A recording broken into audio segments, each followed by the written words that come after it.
નમસ્કાર.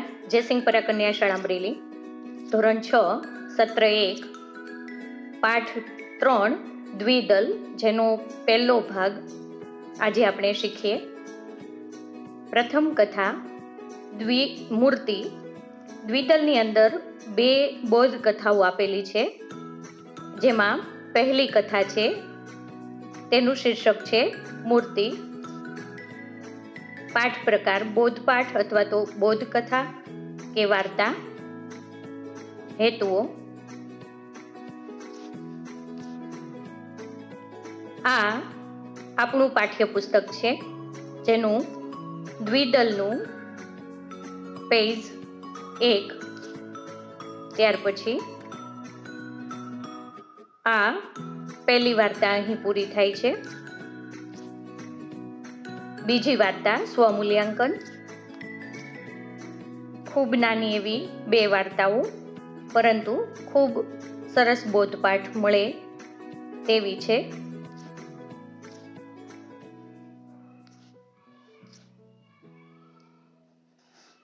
પાના નંબર 13 સુધી દ્વિદલનું આપણું આ પાઠ્યપુસ્તક છે.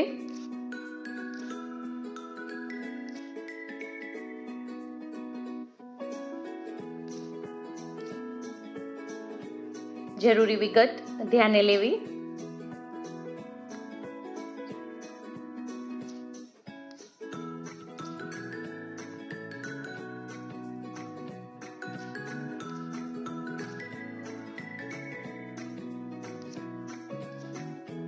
હવે વાર્તાની શરૂઆત કરતા પહેલા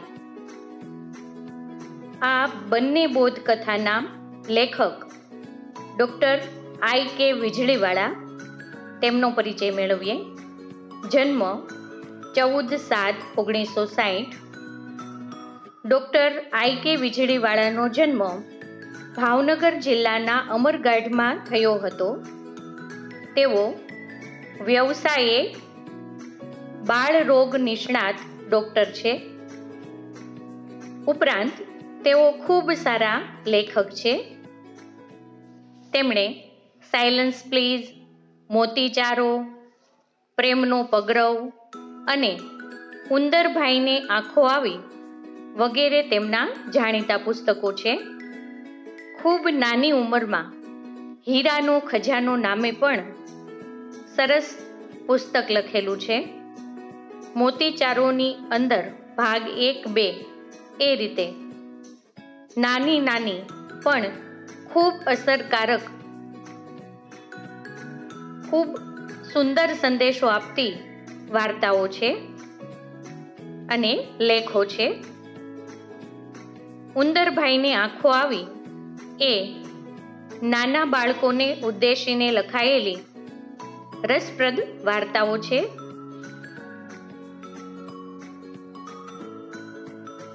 અહીં 2 બૌદ્ધ કથાઓ સાદી અને સરળ શૈલીમાં આપવામાં આવી છે.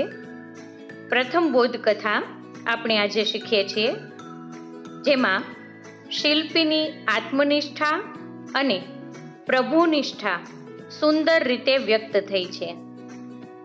તેમજ બીજી બૌદ્ધ કથામાં યુવકની પોતાના વ્યવસાય પ્રત્યેની ગંભીરતા, સંનિષ્ઠતા છે, તેની ચોટદાર શૈલીમાં રજૂઆત છે.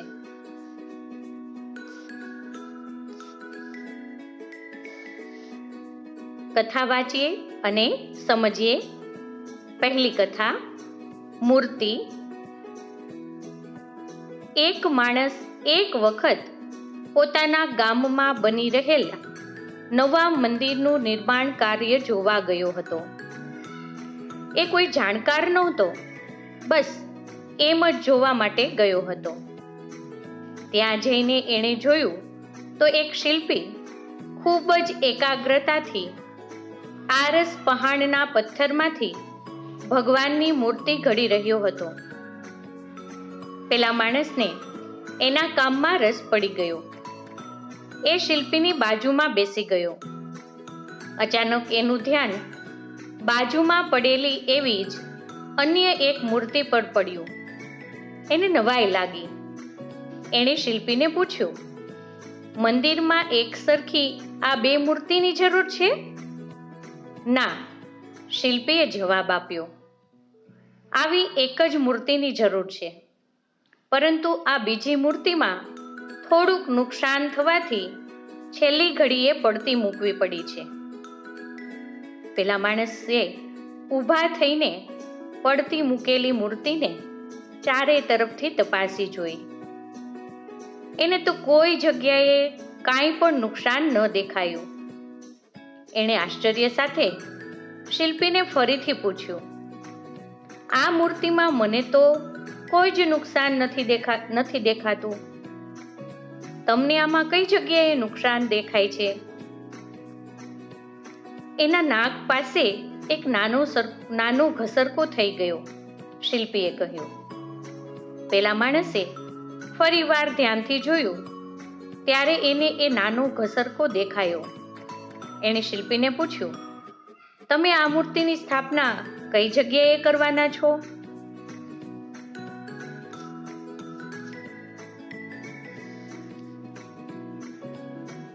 પેલા 20 ફૂટ ઊંચા સ્તંભ ઉપર, શિલ્પીએ જવાબ આપ્યો. પેલા માણસના આશ્ચર્યનો પાર ન રહ્યો. એનાથી કહેવાઈ ગયું, ભલા આદમી, જો આ નાનકડી મૂર્તિની સ્થાપના એટલે બધે ઊંચે જ કરવાની હોય તો આવી ખોટી મહેનત શું કામ? ત્યાં વળી કોણ જોવાનું છે કે એના નાક ઉપર નાનો ઘસરકો છે? શિલ્પીએ પોતાનું કામ અટકાવીને એ માણસ સામે જોયું. પછી હસીને બોલ્યો, ભાઈ, બીજું કોઈ આ વાત જાણે કે નહીં એની મને ખબર નથી, પરંતુ હું અને મારો ભગવાન તો આ જાણીએ જ છીએ ને. એટલું કહી એટલી જ એકાગ્રતાથી એણે પોતાનું કામ ફરી શરૂ કરી દીધું. નિઃશબ્દ બની પેલો માણસ એ શિલ્પીને જોઈ રહ્યો. અહીં આ કથા પૂર્ણ થાય છે. સમજ લઈએ. અહીં એક શિલ્પીની પોતાના કામ તરફની નિષ્ઠા આપણને દેખાઈ આવે છે.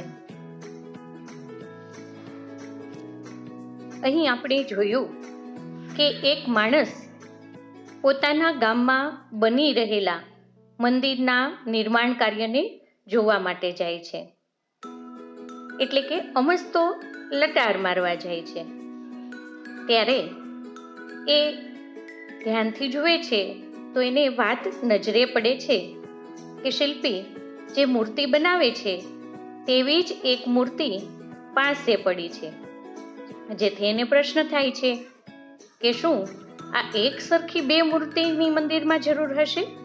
એટલે એ પ્રશ્ન શિલ્પીને પૂછે છે. શિલ્પી જવાબ આપે છે કે ના, એક સરખી બે મૂર્તિની જરૂર નથી. જેથી તે માણસને વધુ આશ્ચર્ય થાય છે અને પૂછે છે, તો શા માટે આવી બીજી મૂર્તિ બનાવી? તો મૂર્તિકાર એટલે કે શિલ્પી કહે છે કે એ મૂર્તિ અંતના સમયે મૂર્તિના નાક પાસે નાનો એવો ઘસરકો થઈ ગયેલો, જેથી છેલ્લી ઘડીએ એ કામ મૂકી ફરીથી મૂર્તિ બનાવવી પડી. જોતા માણસને ખ્યાલ આવે છે કે નાક પાસે નાનો એવો ઘસરકો છે, જે લગભગ કુશળ જોનારને જ ધ્યાને ચડે. તેથી તે માણસ શિલ્પીને કહે છે કે આ મૂર્તિની સ્થાપના કઈ જગ્યાએ કરવાના છો? ત્યારે મૂર્તિકાર તેને કહે છે કે પેલા 20 ફૂટ ઊંચા સ્તંભ ઉપર આ મૂર્તિ મૂકવાની છે. જેથી પેલો માણસ તેને કહે છે કે એટલે બધે ઊંચેથી આ નાનો ઘસરકો દેખાશે નહીં, તો શા માટે આવી વ્યર્થ મહેનત કરો છો? ત્યારે હવેની વાતમાં મૂર્તિકારની નિષ્ઠા આપણને જોવા મળે છે.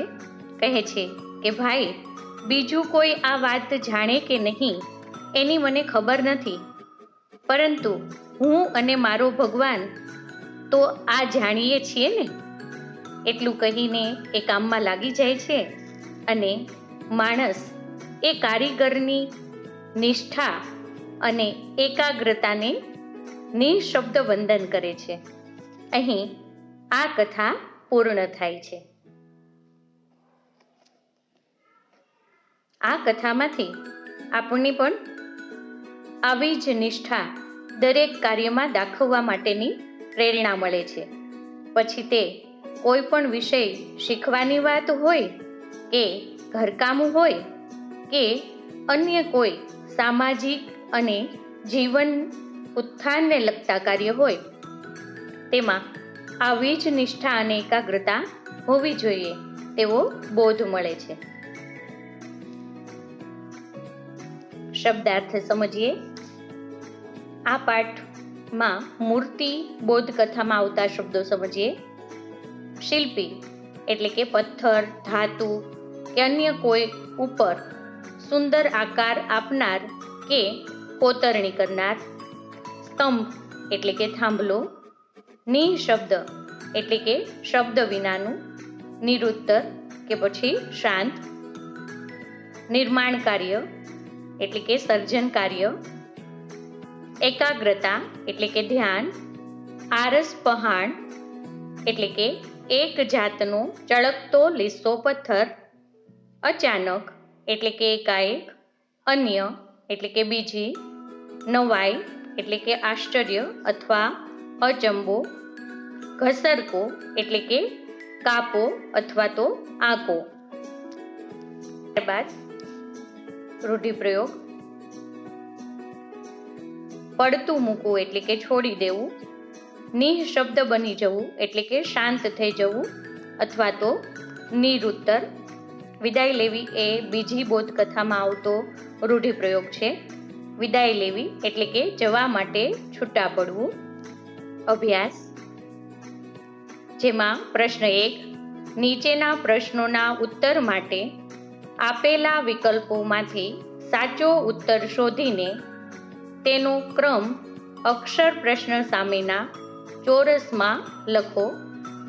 અહીં 3 પ્રશ્નોમાંથી પહેલો પ્રશ્ન એ મૂર્તિ બોધ કથાનો છે. એક પ્રશ્ન આપણે સમજીએ. પ્રશ્ન 1, 20 ફૂટ ઊંચા સ્તંભ ઉપર શાની સ્થાપના કરવાની હતી? જવાબ વિકલ્પ છે ક. પરમેશ્વરની, ખ. મૂર્તિની, ગ. ચિત્રની, ઘ. ગણપતિની. સાચો જવાબ છે ખ. મૂર્તિની. બાકીના પ્રશ્નો ભાગ 2 ની અંદર શીખીએ. પ્રશ્ન 2, નીચેના પ્રશ્નોના ઉત્તર એક વાક્યમાં આપો. જવાબ 1. પ્રશ્ન 1, શિલ્પી શું કરી રહ્યો હતો?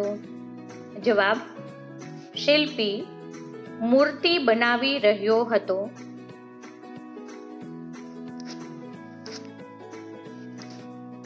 પ્રશ્ન 2, બાજુમાં પડેલી મૂર્તિને શું નુકસાન થયું હતું?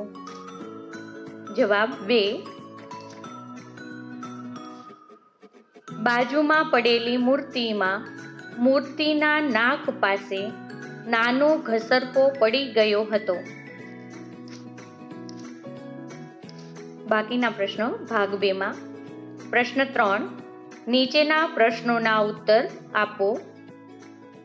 પ્રશ્ન 1, શિલ્પી શું વિચારી બીજી મૂર્તિ બનાવી રહ્યો હતો? જવાબ, શિલ્પી દ્વારા પ્રથમ મૂર્તિ બનાવતા સમયે મૂર્તિના નાક પાસે સહેજ ઘસરકો પડી ગયો હતો. 20 ફૂટ ઊંચાઈએ મૂર્તિ મૂકવાની હોવાથી તે કોઈને ધ્યાને પડે તેમ ન હતું. એ રીતે આ નુકસાન સામાન્ય હતું, પરંતુ શિલ્પી એવું માનતો હતો કે એ નુકસાન અંગે પોતે અને પોતાનો ભગવાન જાણે છે. આથી શિલ્પી બીજી મૂર્તિ બનાવી રહ્યો હતો.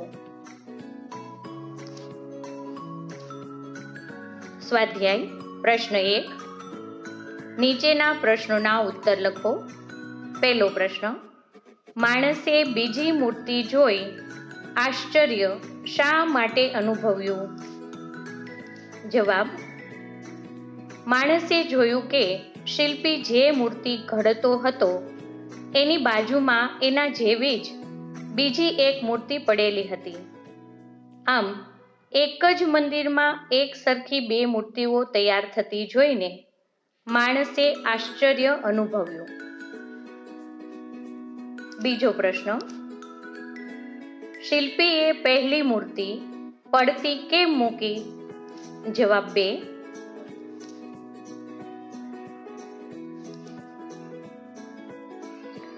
શિલ્પી પહેલી મૂર્તિ ઘડતો હતો ત્યારે છેલ્લી ઘડીએ મૂર્તિના નાક પાસે સહેજ ઘસરકો થયો હતો. આમ મૂર્તિને થોડું નુકસાન થયું હતું. આથી મૂર્તિકાર ભગવાનને સાક્ષી રાખી અને પોતાના કર્તવ્યને જ ભગવાન માનનાર શિલ્પીએ પહેલી મૂર્તિ પડતી મૂકી હતી. બાકીના પ્રશ્નો ભાગ 2 ને અનુરૂપ છે. સ્વાધ્યાયના ઉપરાંત આ MCQ પ્રશ્ન તમે નોંધી લો અને તમારી રીતે આ પ્રશ્નોના જવાબ આપો. કૃતિ જોઈએ.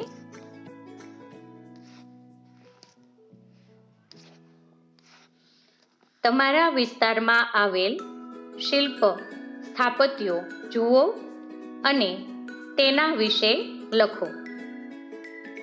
તમારા વિસ્તાર અને આસપાસમાં જૂના મંદિરો, મહેલો વગેરેની મુલાકાત લો. તે સ્થાપત્ય ક્યારે બન્યું હતું અને વગેરે વિગતો મેળવી અને એકત્ર કરીને નોંધો. પ્રોજેક્ટ. વિદ્યાર્થી મિત્રો, તમારા વડીલો અને પુસ્તકાલયમાંથી તમારી કોઈ પ્રિય એવી લેખક ડૉક્ટર I.K. વીજળીવાળાની રચિત વાર્તા શોધી કાઢો અને અનુરૂપ ચિત્રો લગાવી સચિત્ર વાર્તા અંક તૈયાર કરો.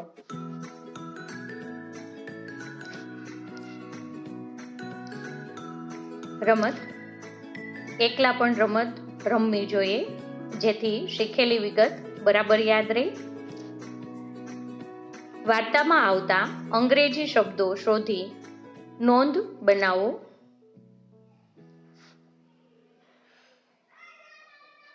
અને એ શબ્દોનો ઉપયોગ કરી વાક્ય પ્રયોગ કરો. વધુ મહાવરો કરો. ખૂબ સરસ સુવિચાર છે.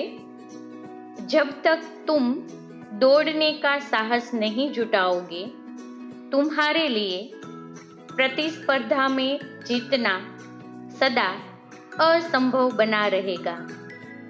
ખૂબ સરસ વાત છે કે જ્યાં સુધી આપણે કોઈ પ્રયત્ન નહીં કરીએ ત્યાં સુધી આપણે કોઈ સ્પર્ધામાં જીતી નહીં શકીએ. એટલે આગળ વધવા માટે, જીત મેળવવા માટે કાર્ય કરવું જોઈએ, પ્રયત્નો કરવા જોઈએ.